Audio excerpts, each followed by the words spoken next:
নামাজ কাজা হলে কাজা নামাজ কোন সময় আদায় করা উচিত? যেমন ফজর নামাজ কাজা হলে জোহরের জামাতের আগ মুহূর্তে পড়া যাবে কিনা বা পরে পড়া যাবে কিনা।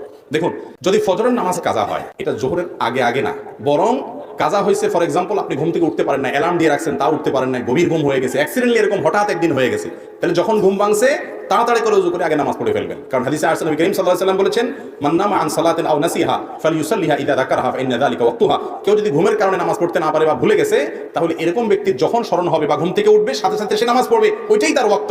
আপনি বললেন যে তুমি তো কাজা যেহেতু হয়েই গেছে, থাক তাহলে একসাথে জোহরের সময় পড়বো, এটা উচিত হলো কি করা ভাই? ঘুম থেকে উঠার পর যদি নিষিদ্ধ সময় না হয় তাহলে ওই টাইমে কি করা? 7টা বাজে ঘুম ভাঙছে, 8টা বাজে ভাঙছে, 9টা বাজে ভাঙছে, তাহলে উযু করে অন্য কাজ করে আগে নামাজটা পড়ে ফেলান, তারপর অন্য কাজ করবেন। আর যদি আপনি সেটাকে বিলম্ব করেন তাহলে জোহরের ওয়াক্তের আগে জোহরের নামাজের জামাতের নামাজ পড়ার আগে আপনি কি করবেন? এই ফজরটা পড়ে ফেলবেন। আর যদি কোনো কারণে এত দেরি হয়ে গেছে যে আরেক ওয়াক্ত নামাজ শেষ হয়ে যাচ্ছে এমন অবস্থা, তাহলে সেই ওয়াক্তটা পড়ে ফেলবেন, তারপরে কাজা করবেন।